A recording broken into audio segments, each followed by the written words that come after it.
Coming up on this episode of Common Denominator. Every single time we do this, I have parents coming up to me in tears, like, is that my little girl? Like, she's normally so shy, and saying what it does for their confidence.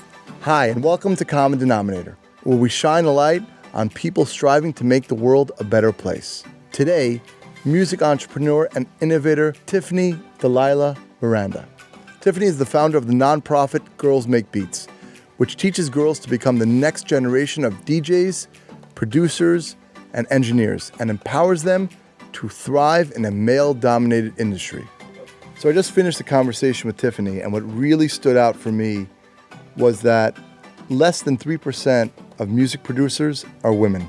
Tiffany's really trying to turn the table on that narrative and empower more and more women to be in the industry, to be involved in the industry, producers, engineers, DJs, singers, and to really even that playing field.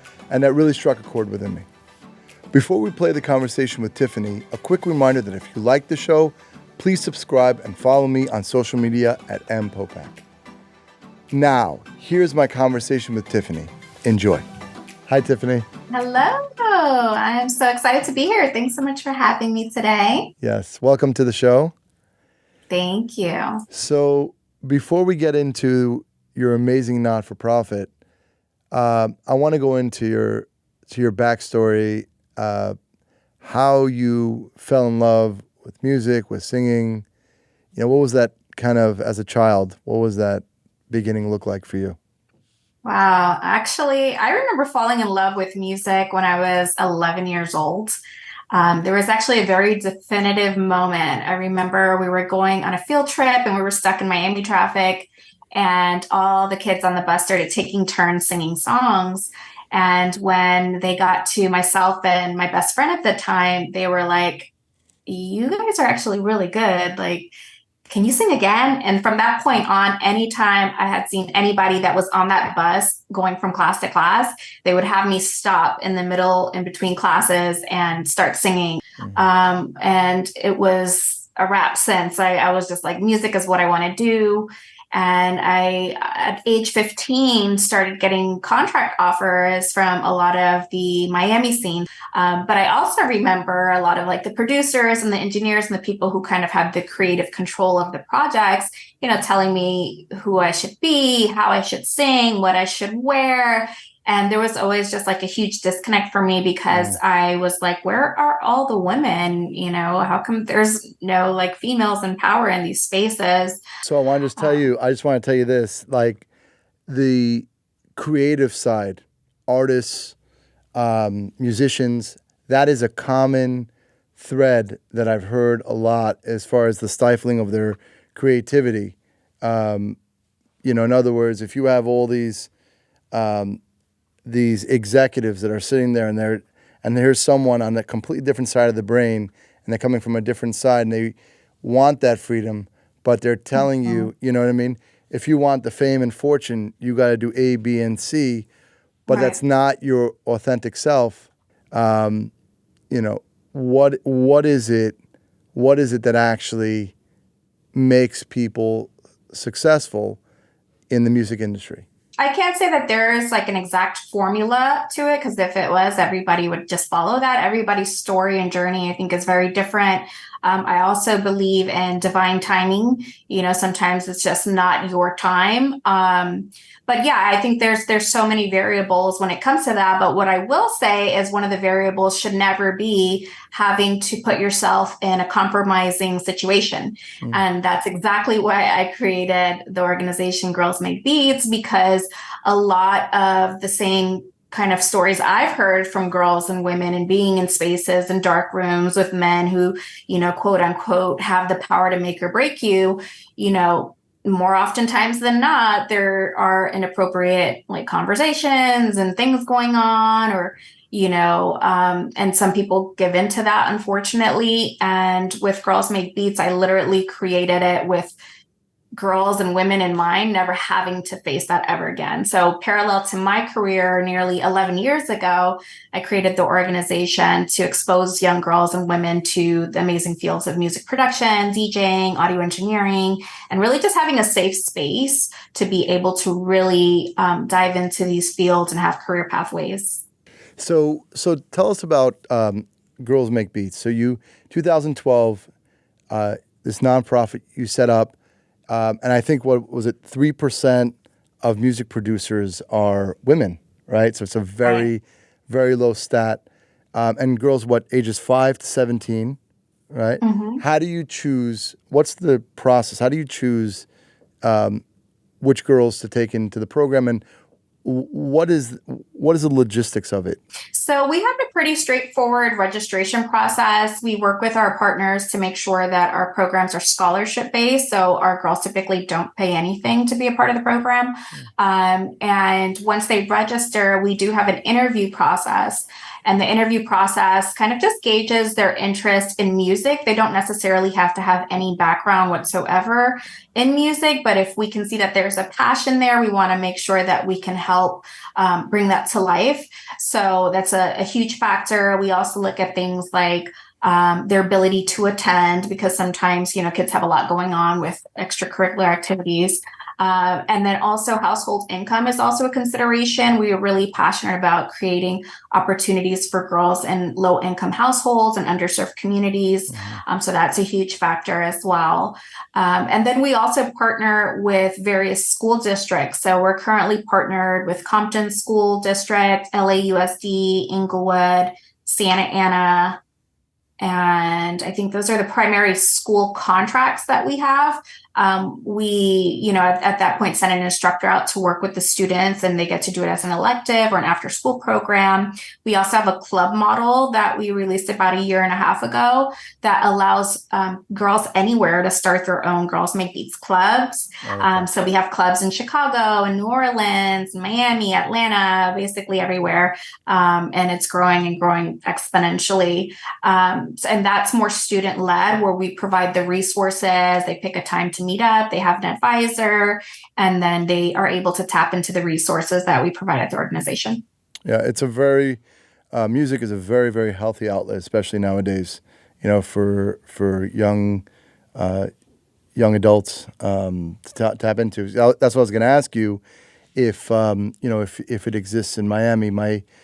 I would say my daughter, she's 13, and she plays piano amazingly. And I know she has a voice, but she's very shy to bring that out. So I think even volunteering, with a club, something like that, I think that would be tremendous.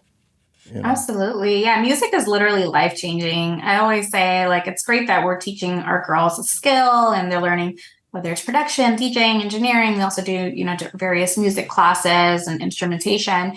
But really it is the confidence that, they grow from it. And sometimes in such a short amount of time. Literally, we just came off of our spring camp in New York, and we hosted it at Atlantic Records and in partnership with Warner Music Group.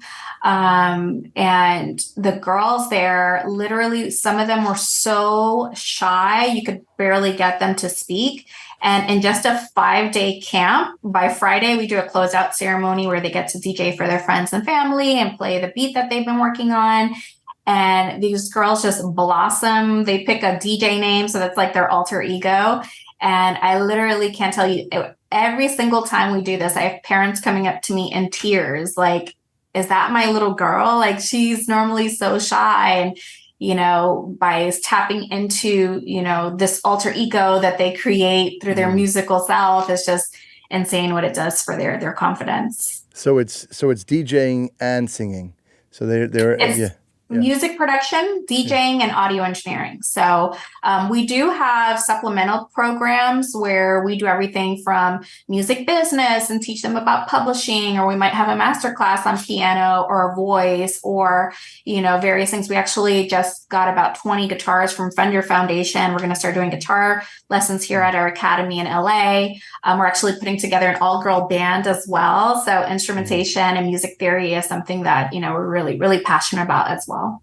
And how many, over these 11 years, how many girls have you worked with? To date, it's literally been thousands, but that we've been able to count through a curriculum-based seat in the class, it's over 500. But we do a ton of large-scale presentations and different partnerships with libraries, for instance. Sometimes we'll have 20 plus girls that'll show up for our DJ for a Day workshop. So it's really hard to be able to keep track in those settings. But the ones where, we've provided at least a 10-hour curriculum, it's over 500, and we're well on our way to doubling that within the next year through our various contracts with the schools and through our club program. It's amazing.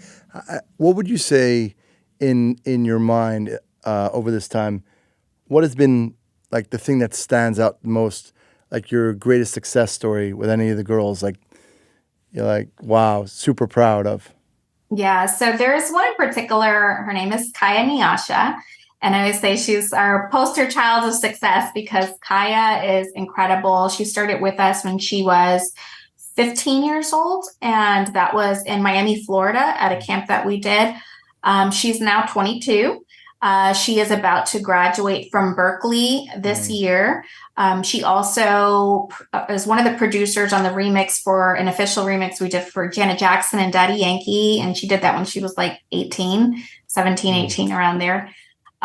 She is an incredible mentor to the other girls and really is a perfect example of how we want to have a circle of positivity that's just ongoing, because now she's teaching the next generation. And it's just truly incredible to see her grow and blossom. She actually was just in NAMM too. They reached out to us and asked if we had a girl over 18 that could host at one of the Pioneer DJ booths. So she was hired to be at NAMM all weekend this past weekend, and just the most amazing person. And like I said, that's what we want more of. We have a ton of success stories, but she's always the one that comes to mind because she is now of that age where she's able to pour into the next generation. I'll tell you, I a couple of weeks ago, we had Ultra, the music festival here, and I took my boys, unbelievable, 100,000 people. And I'm thinking about it now.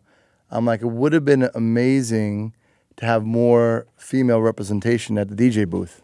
I was right. That, right? So we gotta push that.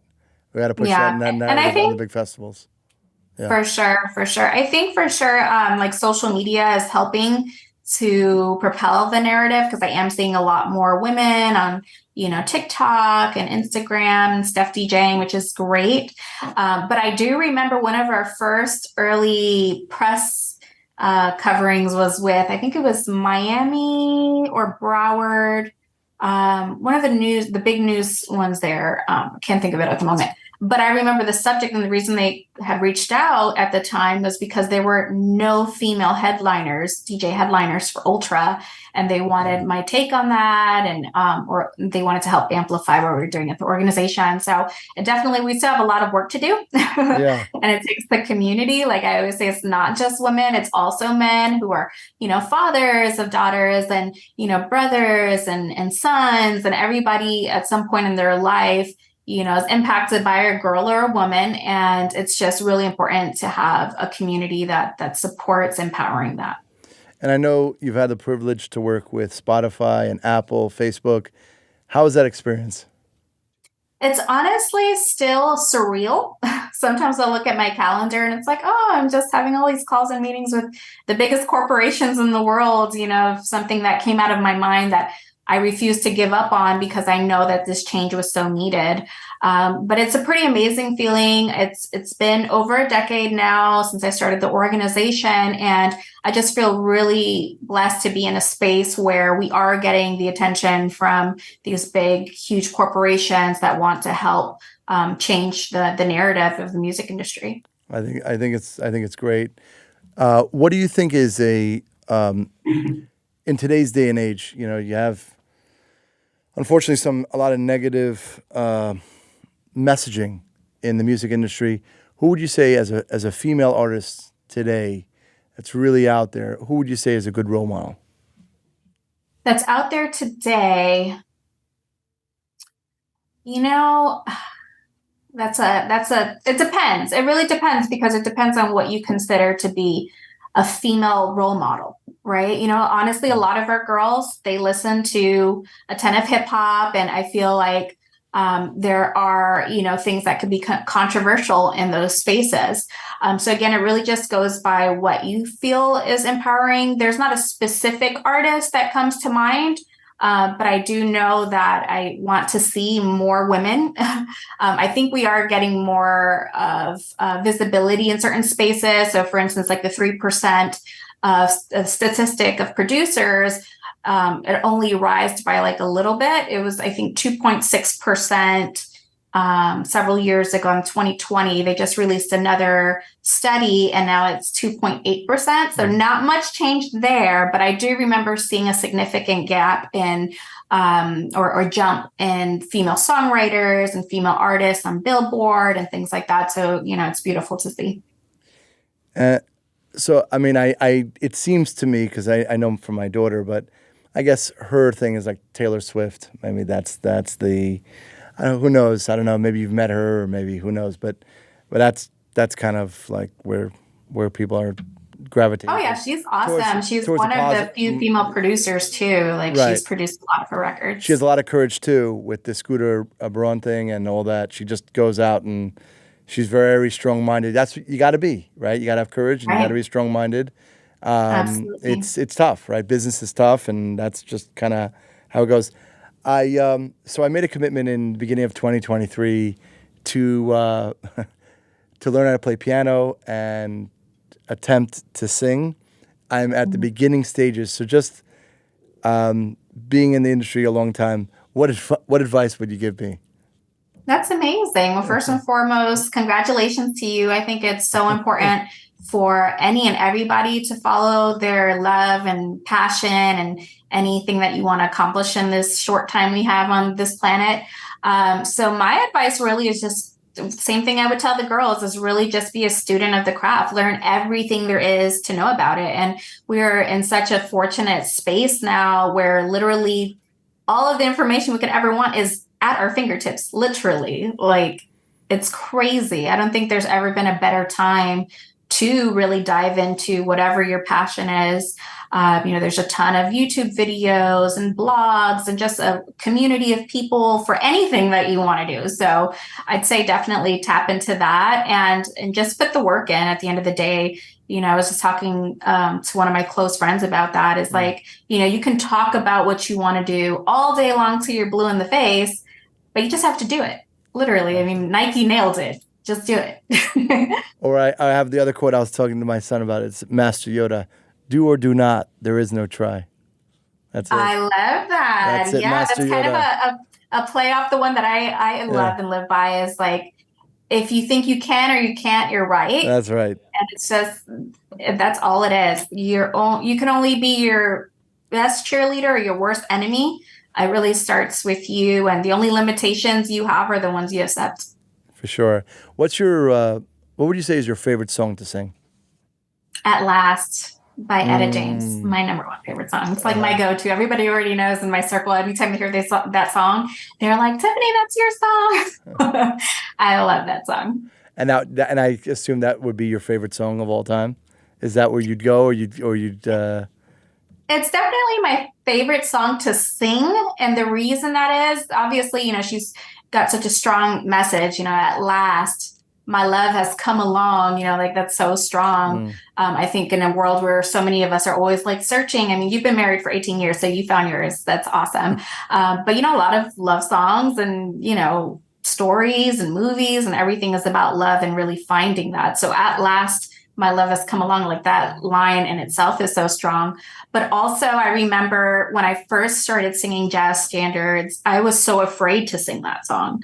I literally had to challenge myself to learn every note because it doesn't have like a typical melody, and it has like some accidentals thrown in there. And, I was just terrified to sing the song. Same thing with the national anthem. And now those are actually my two favorite songs to sing because I love to challenge myself and know that I was able to overcome my fear. And kids that are starting out today, just if you'd give them like one piece of advice, what would that be? Kids that want to get into the music industry, what would you say is a core piece of advice? I think I touched on it earlier in the advice that I gave you. And it's something that I live by, is really just the only limitations you set are the ones that you accept.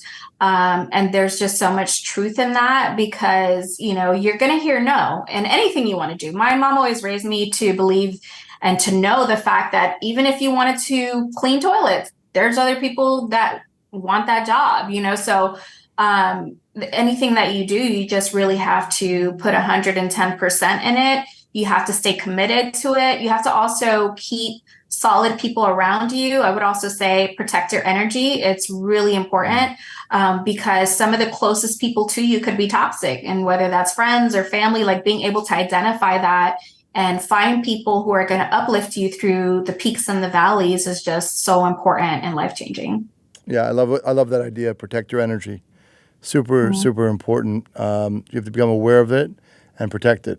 Because for sure. I've had some of my closest friends be like literally the most toxic people and the ones putting it in my mind. Like, no, you can't do this. Why do you think you can do this? And I just really have to take a step back. And when I was able to cut those people off, like my blessings came tenfold. Amazing. What is something that you're grateful for?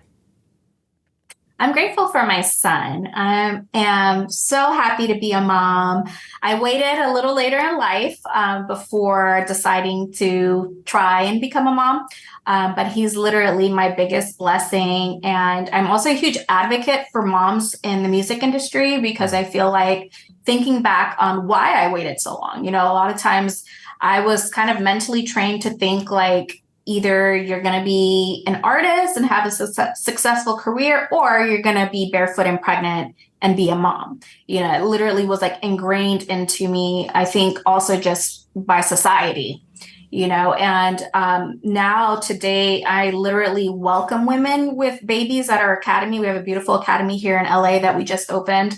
Everything's pink and purple and glitzy and glamorous and amazing. And I was passionate about the little things. Like I was like, let's put a baby changing station in the bathroom. Women, you have babies, bring them. And once we expand enough, I'm going to have like a whole daycare built out for them to bring their kids so that they can be working on music, making beats, mixing for TV and film, and be able to know that their kid is safe and that being a mom is a superpower and it should never, ever be a hindrance. It's funny, in our corporate office in Fort Lauderdale, the corner office, for a long time, again, we have 10 kids, right? So it's like it just had a pack and play, changing table.